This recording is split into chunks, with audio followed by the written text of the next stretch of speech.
Is of the truth hears my voice. That should also be highlighted and or underlined.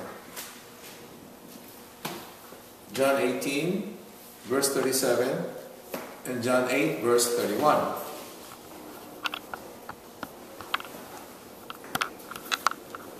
Okay? Let me see. Some of you are catechists. What is the 8th commandment of God? What's commandment number 8? No. Not obey, to honor. That commandment is to honor, not to obey.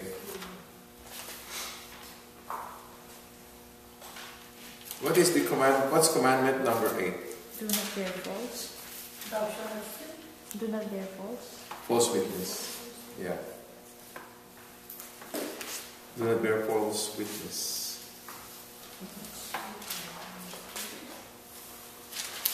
She's really called by the Lord. See? She knows commandment 8. Now, can you still read this? Or it's difficult? I'm trying to retire my...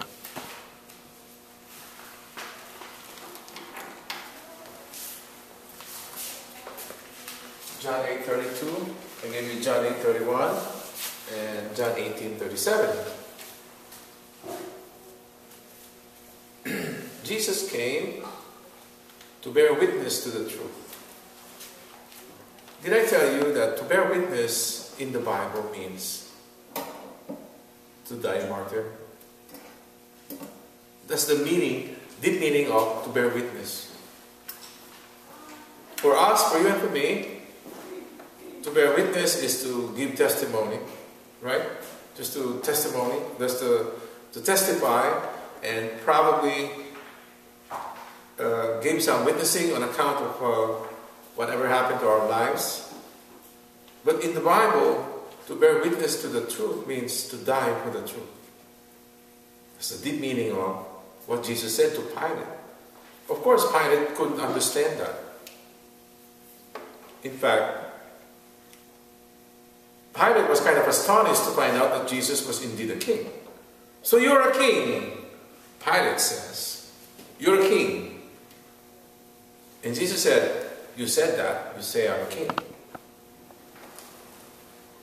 And then he moved on by saying, he came to bear witness to the truth, meaning he is ready to die for the truth. And that's what Jesus expects from you and from me. To die for the faith. If needed. If needed.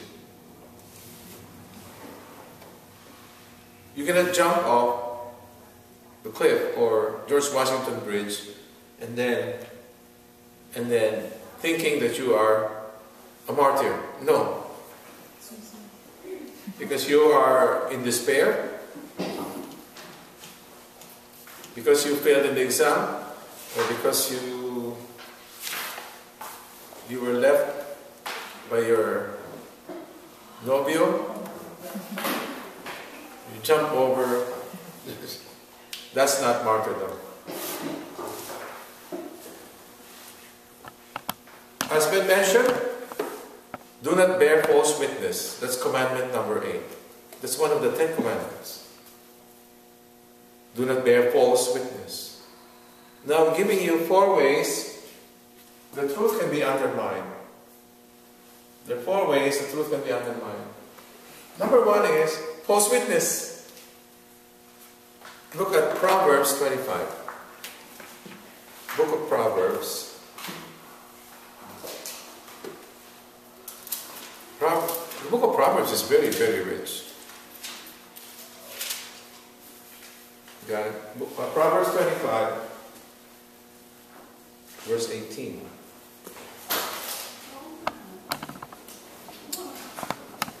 If you haven't highlighted it, please highlight it.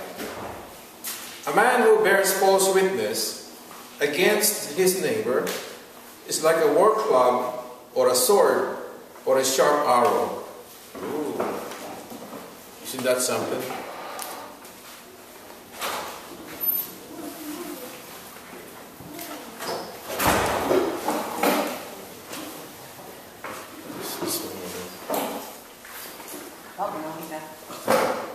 Let me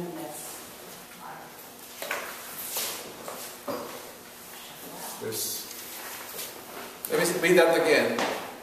Proverbs 25, verse 18. A man who bears false witness against his neighbor is like a war club or a sword or a sharp arrow. Bearing false witness. This is the number one way to undermine the truth. And we started by saying the 8th commandment of God. Commandment number 8 that's provided for in the book of Exodus, given by God to Moses, was do not bear false witness. That's the number one way to undermine the truth.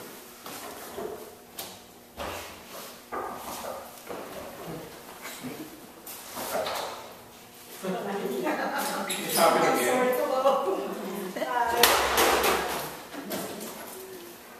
There's a count. And the second one is flattery. You know yourself, right? You know if someone is flattering you. If someone says, you look gorgeous. That's a compliment. How would you feel? You know, the scribes and the Sadducees, well, how did they start? The scribe said, Teacher, we know you are a man of God. We know that you are always on the side of the truth. That's flattery.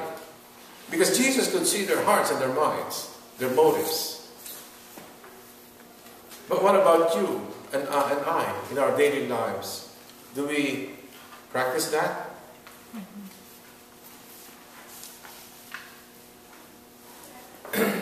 At work, well, this is very rampant at work. In the morning, especially after a 3-day, 4-day weekend, everybody will been see for a few days, and then now they're getting to see each other again. What do people say? Hey, you look absolutely wonderful today. You look so beautiful. You look so amazingly nice. All kinds of things. Flattery. It says, flattery is inappropriately praising others.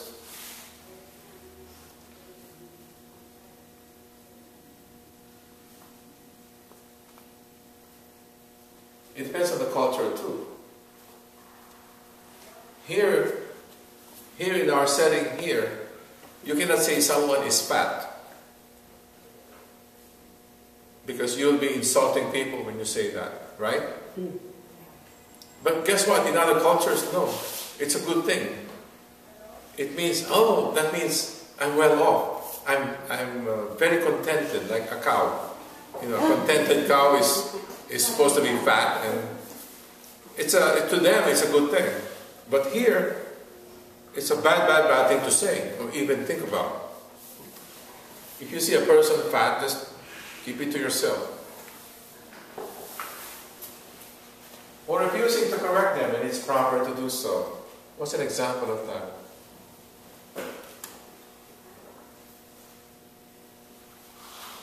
Have you been to funerals? You know, in funerals, whoever is giving eulogies, they make the dead person a saint. There was a priest who was complained about by a person because he refused.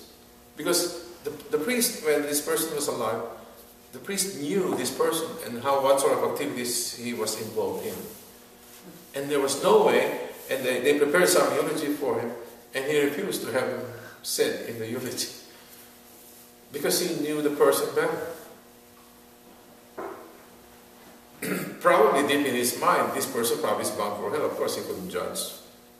But what we're saying is, when you refuse to correct, when it's proper to do so, that's also a form of flattery. Can you think of an example of that? I have an example. Yes. When I was Saint Anne. no, Sister Anne. no, I was working and then my co-worker was like having this topic of abortion. They're just, the other one was so, oh yeah, this is, you know, it's good, you know, you just, but I didn't say anything. I just kept quiet. I didn't defend my belief. So for me, I always remember that as actually, it's not your belief, it's the truth. I mean, yeah, that's true. Yeah, you have to defend the truth. Yeah. So That's the reason of Peter. With or without notice, we have to be prepared and ready to defend the truth. Okay, very good. Yeah, that's certainly one occasion when we must rise up and do what we need to say. You know, being politically correct. That's the word that's being circulated around, right? I've told you once or twice maybe before. You know, my email address is Holy Trinity, One God. Oh. And I've been told to change it. What I did is, now I have 3 email addresses. Depends on, I don't know if you read your email. It's coming from another email address now. You notice that? In other words, Holy Trinity now is at the receiving end. Everything I receive from the Vatican, from the church officials, from the bishop, all I get from them are in one email. When I send, I use another email.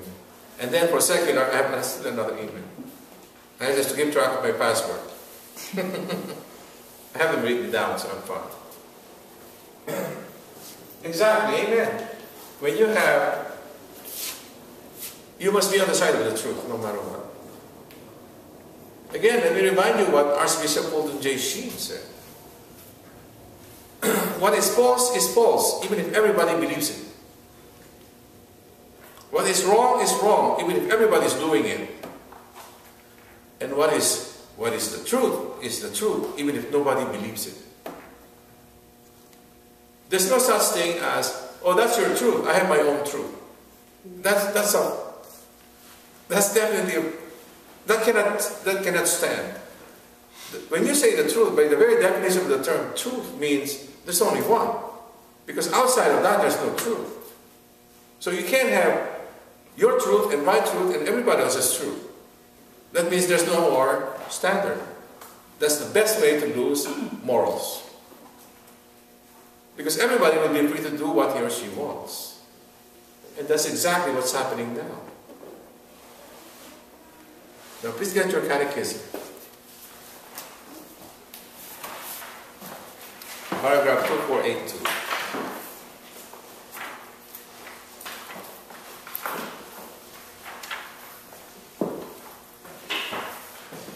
excuse me, what was that number again? Number. 2482. The paragraph number.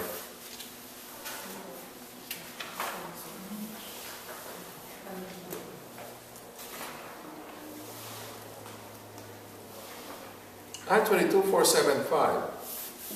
You see here a beautiful enumeration of offenses against faith, truth. You see that? Starting with paragraph 2475. You see it? Christ's disciples have put on a new man, created after the likeness of God, in true righteousness and holiness. Paragraph 2476, false witness and perjury. You know what perjury means, right? 2477, respect for the reputation of persons, forbids every attitude and word likely to cause them unjust injury, rash judgment, detraction, calumny.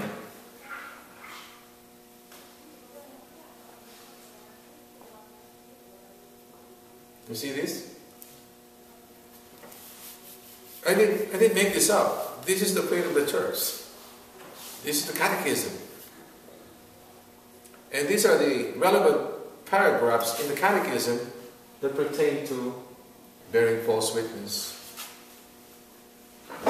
2478. Every good Christian ought to be more ready to give a favorable interpretation to another statement than to condemn it. This is, through the years, I have very seldom heard anyone talk about bearing false witness, about lying.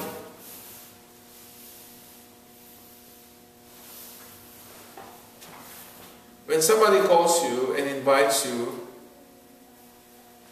what do you say? And you don't feel like going, but you don't want to hurt the feeling of the other person. I'll try. I'll try. You know what I'll try means? I'll try means no, you're not coming. You're not really trying. You're actually sinning. It's right there.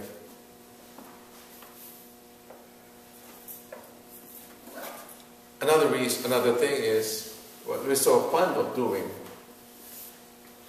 You and I, all of us, are so fond of doing.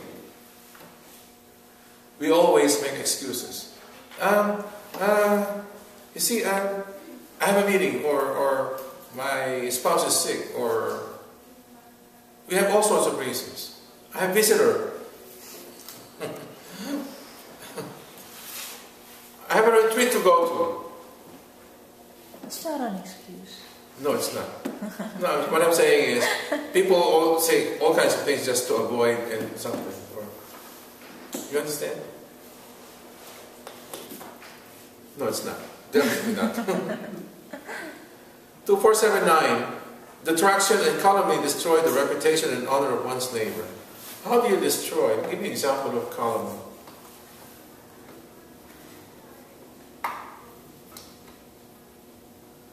Calumny. When you say, oh, you know something? I saw Carmen in the bar and she was drunk. And it's not true. That's calumny. Understand? And I spread the word.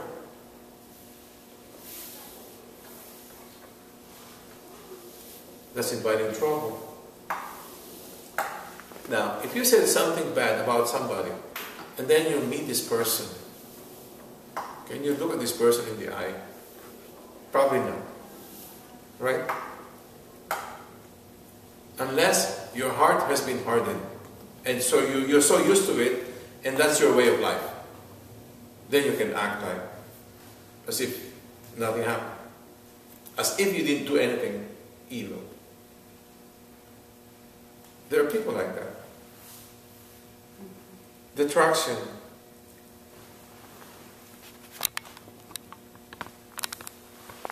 Without objectively valid reason, discloses another's faults.